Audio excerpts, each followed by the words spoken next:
જય સ્વામિનારાયણ. સત્સંગ શિક્ષણ પરીક્ષા અંતર્ગત પ્રાગના 3 શ્રેણીમાં કુલ 18 વચનામૃતનો સમાવેશ કરેલ છે, જેમાં લોયા પ્રકરણના 4 વચનામૃત છે. તેમાં લોયાનું 5મું, 6ઠું, 12મું અને 17મું. વરતાલ પ્રકરણના 3 વચનામૃત છે. તેમાં વરતાલનું 3જું, 5મું અને 11મું. ગઢડા અંત્ય પ્રકરણના 11 વચનામૃત છે. તેમાં અંત્યનું 2જું, 7મું, 8મું, 9મું, 11મું, 12મું, 16મું, 21મું, 26મું, 38 અને 39 છે, જે અનુક્રમે આપણે અલગ અલગ વિડીયોમાં સમજવા પ્રયત્ન કરીશું. આમ તો આ સત્સંગ શિક્ષણ પરીક્ષામાં વચનામૃતના વિભાગમાંથી કુલ 5 પ્રકારના પ્રશ્નો પૂછવામાં આવે છે. તે નીચે મુજબ છે, જેના 25 ગુણ હોય છે. 1. એક વાક્યમાં જવાબ આપો. 2. મુદ્દાસર જવાબ આપો. 3. દ્રષ્ટાંત લખી સિદ્ધાંત સ્પષ્ટ કરો. અને 4. અભ્યાસક્રમના વચનામૃતનું સંદર્ભ આપી સમજાવો. 5. અવતરણોની પૂર્તિ કરો. તો આપણે આ વિડીયો શરૂ કરીએ તે પહેલાં એક વિનંતી છે. જો આપને આ વિડીયો આધ્યાત્મિક માર્ગમાં તથા સત્સંગ શિક્ષણ પરીક્ષા આપવાની તૈયારીમાં મદદરૂપ થાય તેમ લાગતું હોય તો મારી આ ચેનલ દાસનો દાસ તેને આપના મિત્ર મંડળમાં તથા સત્સંગ મંડળમાં અથવા જરૂરિયાતમંદ વ્યક્તિને શેર કરી, લાઈક કરી, સબસ્ક્રાઈબ કરશો, જેથી નવા વિડીયોનું નોટિફિકેશન આપને મળતું રહે. અને આપનું કોઈ મંતવ્ય હોય તો પણ કોમેન્ટ બોક્સમાં જણાવશો. આપણી આ ચેનલ બનાવવાનો હેતુ એક જ છે કે સત્સંગનું જ્ઞાન દરેક પાસે પહોંચે તથા ભગવાન સ્વામિનારાયણ અને ગુરુ હરિ મહંત સ્વામી મહારાજનો રાજીપો મળે એ જ છે. જ્ઞાન વહેંચવાથી વધે છે અને પાક્કું થાય છે. તો આપ પણ આ રાજીપાના અધિકારી બનો એવી મારી અભિલાષા છે. તો આપણે સૌથી પહેલાં સદગુરુ સંતોના મુખથી વચનામૃતો સાંભળીશું. ત્યારબાદ તેમાંથી પૂછાતા પ્રશ્નો અને ઉત્તરો સમજવા પ્રયત્ન કરીશું. સ્વામિનારાયણ વચનામૃત લોયા પ્રકરણનું 12મું, 6 પ્રકારના નિશ્ચયનું, સવિકલ્પ નિર્વિકલ્પ નિશ્ચયનું. સ્વામિનારાયણ હરે સંવત 1877ના માક્ષરવદી 9મીને દિવસ સ્વામી શ્રી સહજાનંદજી મહારાજ ગામ શ્રી લોયા મધ્યે સુરા ભક્તના દરબારમાં રાત્રિને સમયે વિરાજમાન હતા ને ગરમ પોષની રાતી ડગલી પહેરી હતી ને બીજા સર્વ શ્વેત વસ્ત્ર ધારણ કર્યા હતા અને પોતાના મુખારવિંદની આગળ પરમહંસની સભા તથા દેશ દેશના હરિભક્તની સભા ભરાઈને બેઠી હતી. પછી શ્રીજી મહારાજે પ્રશ્ન કર્યો છે, ભગવાનનો નિશ્ચય 2 પ્રકારનો છે, એક સવિકલ્પ અને બીજો નિર્વિકલ્પ, અને તે 2માં પણ ઉત્તમ, મધ્યમ અને કનિષ્ઠ એ 3 પ્રકારના ભેદ છે. તે 2 મળીને 6 ભેદ થયા. તેના લક્ષણ પૃથક પૃથક કરીને કહો. પછી તેનો ઉત્તર પરમહંસ વતે થયો નહીં. ત્યારે શ્રીજી મહારાજ બોલ્યા છે, સવિકલ્પ નિશ્ચયમાં કનિષ્ઠ ભેદ તો એ જે ભગવાન જે તે અન્ય મનુષ્યની બરોબર કામ, ક્રોધ, લોભ, સ્વાદ, માન એ આદિકને વિશે પ્રવર્તે ત્યાં સુધી તો ભગવાનનો નિશ્ચય રહે, પણ જો વધારો કરે તો ન રહે. અને મધ્યમ ભેદ તો એ જે મનુષ્ય થકી બમણા કામાદિકને વિશે અધિક પ્રવર્તે ત્યાં સુધી પણ નિશ્ચય રહે. અને ઉત્તમ ભેદ તો એ જે ભગવાન ગમે તેવું નીચ જાતિની પેઠે આચરણ કરે તથા મદ્ય, માંસ, પરસ્ત્રી, ક્રોધ, હિંસા ઇત્યાદિ ગમે તેવું આચરણ કરે તો પણ સંશય થાય નહીં. કેમ જે એ ભક્ત ભગવાનને એમ જાણે છે જે ભગવાન તો સર્વના કર્તા છે ને પરમેશ્વર છે ને સર્વના ભોગતા છે, માટે જે ક્રિયા પ્રવર્તે છે તે અન્વયપણે નિયંતા રૂપે કરીને સર્વને વિશે રહ્યા જે ભગવાન તે થકી જ પ્રવર્તે છે. તો એ તો કાંઈક થોડીક એવી નીચ જેવી ક્રિયા કરી તેણે કરીને એમને કાંઈ બાદ નથી. કેમ જે એ તો સર્વ કરતા છે, એવી રીતે ભગવાનને વિશે સર્વેશ્વરપણું જાણે, માટે એને ઉત્તમ સવિકલ્પ નિશ્ચયવાળો ભગવદ્ ભક્ત કહીએ. અને હવે નિર્વિકલ્પમાં કનિષ્ઠ ભક્ત કયો તો ભગવાનને સર્વ શુભ અશુભ ક્રિયા કરતા દેખે તો પણ એમ સમજે જે સર્વ ક્રિયાને કરે છે તો પણ અકર્તા છે. કેમ જે એ ભગવાન તો બ્રહ્મરૂપ છે. તે બ્રહ્મ કેવું છે તો આકાશને પેઠે સર્વને વિશે રહ્યું છે ને સર્વની ક્રિયાઓ તેને વિશે જ થાય છે. એવું જે બ્રહ્મપણું તે ભગવાનને વિશે જાણે. જેમ રાસ પંચાધ્યાયીમાં શુકજી પ્રત્યે પરીક્ષિત રાજાએ પ્રશ્ન પૂછ્યો જે ધર્મરક્ષક ભગવાનનો અવતાર તેણે પરદારાનો સંગ કેમ કર્યો, ત્યારે તેનો ઉત્તર શુકજીએ કર્યો જે શ્રી કૃષ્ણ તો અગ્નિની પેઠે તેજસ્વી છે. તે જે શુભ અશુભ ક્રિયાને કરે છે તે સર્વે ભસ્મ થઈ જાય છે. એવી રીતે ભગવાનને નિર્લેપ એવા બ્રહ્મરૂપ જાણે, તેને કનિષ્ઠ નિર્વિકલ્પ નિશ્ચયવાળો કહીએ.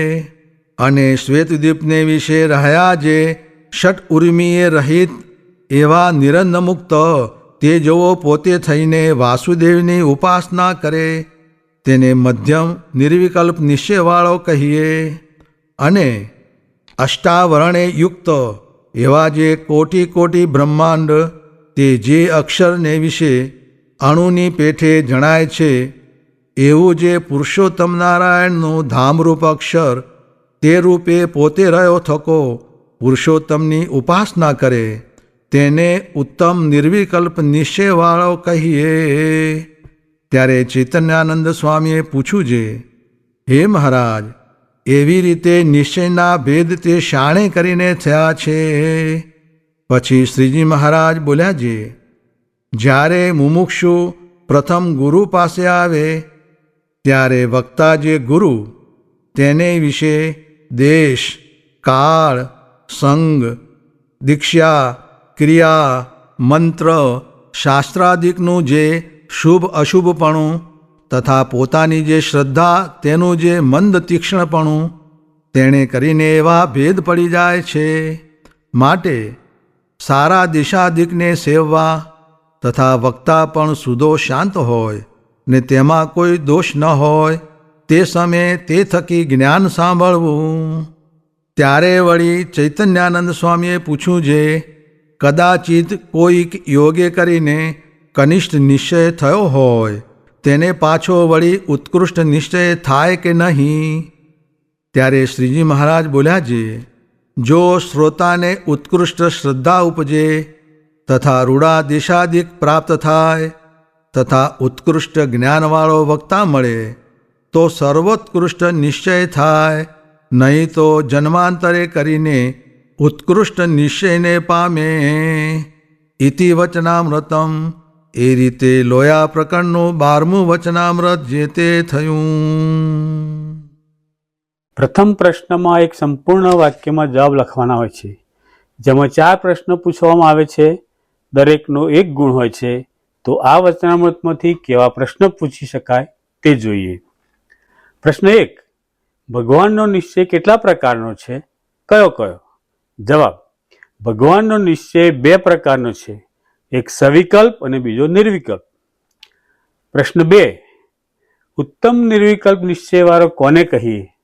તો જવાબ છે અષ્ટાવર્ણયુક્ત એવા જે કોટી કોટી બ્રહ્માંડ તે જે અક્ષરને વિશે અણુપેઠે જણાય છે એવું જે ધામ પુરુષોત્તમ નારાયણનું ધામરૂપ અક્ષર તે રૂપે રહ્યો થકો પુરુષોત્તમની ઉપાસના કરે તેને ઉત્તમ નિર્વિકલ્પ નિશ્ચયવાળો કહીએ. પ્રશ્ન 3. કનિષ્ઠ સવિકલ્પ નિશ્ચયવાળો કોને કહેવાય? જવાબ: ભગવાન જે તે અન્ય મનુષ્યની બરોબર કામ, ક્રોધ, લોભ, સ્વાદ, માન એ આદિકને વિશે પ્રવર્તે ત્યાં સુધી તો ભગવાનનો નિશ્ચય રહે, પણ જો વધારો કરે તો ન રહે. પ્રશ્ન 4. મધ્યમ સવિકલ્પ નિશ્ચયવાળો કોને કહેવાય? જવાબ: મધ્યમ ભેદ તો એ છે જે મનુષ્ય થકી બમણા કામાદિકને વિશે અધિક પ્રવર્તે ત્યાં સુધી પણ નિશ્ચય રહે. પ્રશ્ન 5. ઉત્તમ સવિકલ્પ નિશ્ચયવાળો કોને કહેવાય? જવાબ: ભગવાન ગમે તેવું નીચી જાતિનું આચરણ કરે તો પણ સંશય થાય નહીં. કેમ જે એ ભક્ત ભગવાનને એમ જાણે જે ભગવાન તો સર્વેના કર્તા છે ને પરમેશ્વર છે ને સર્વના ભોગતા છે, એવી રીતે ભગવાનને વિશે સર્વેશ્વર પણ જાણે એને ઉત્તમ સવિકલ્પ નિશ્ચયવાળો કહીએ. પ્રશ્ન 6. ભગવાનના સ્વરૂપના નિશ્ચયમાં ભેદ પડવાના કારણો કયા છે? જવાબ: જ્યારે મુમુક્ષુ પ્રથમ ગુરુ પાસે આવે ત્યારે વક્તા જે ગુરુ તેને વિશે દેશ, કાળ, સંગ, દીક્ષા, ક્રિયા, મંત્ર, શાસ્ત્રાદિકનું જે શુભ અશુભપણું તથા પોતાની જે શ્રદ્ધા તેનું જે મંદ તીક્ષ્ણપણું તેણે કરીને એવા ભેદ પડી જાય છે. પ્રશ્ન 7. કેવા વક્તા થકી જ્ઞાન સાંભળવું?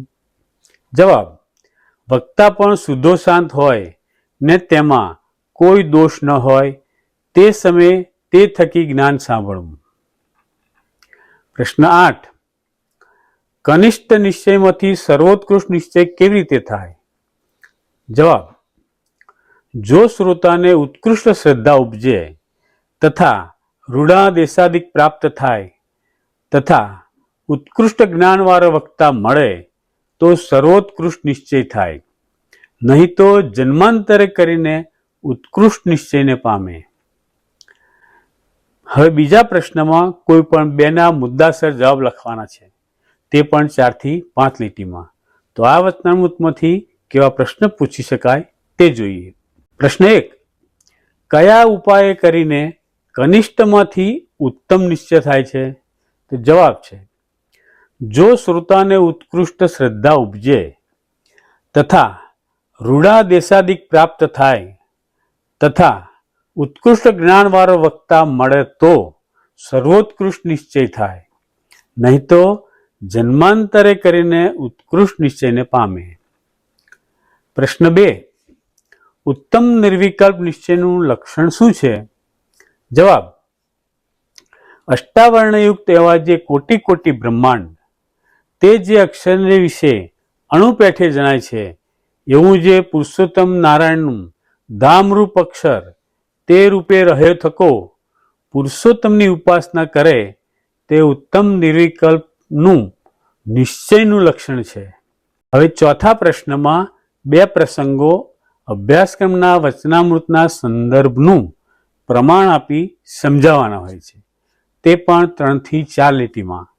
તો આ વચનામૃતમાંથી કેવા પ્રશ્ન પૂછી શકાય તે જોઈએ. પ્રશ્ન 1. નિર્દોષ એવા મહંત સ્વામી મહારાજ થકી કથા વાર્તા સાંભળવી. જવાબ: એમાં સંદર્ભ: જો શ્રોતાને ઉત્કૃષ્ટ શ્રદ્ધા ઉપજે તથા રૂઢાદેશાદિક પ્રાપ્ત થાય તથા ઉત્કૃષ્ટ જ્ઞાનવાળા વક્તા મળે તો સર્વોત્કૃષ્ટ નિશ્ચયને પામે. સમજૂતી: તત્કાલ ઉત્કૃષ્ટ નિશ્ચય કરવા માટે ભગવાનને ધારક એવા પ્રગટ એકાંતિક સંત થકી કથા વાર્તા સાંભળવાથી આ જન્મે જ ભગવાનનો ઉત્કૃષ્ટ નિશ્ચય થાય છે. અથવા સંદર્ભ 2.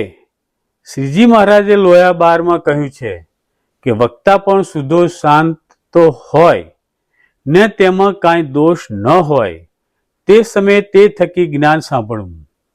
આપણે નિર્વિકલ્પ નિશ્ચય સુધી પહોંચવું છે. સમજૂતી જોઈએ.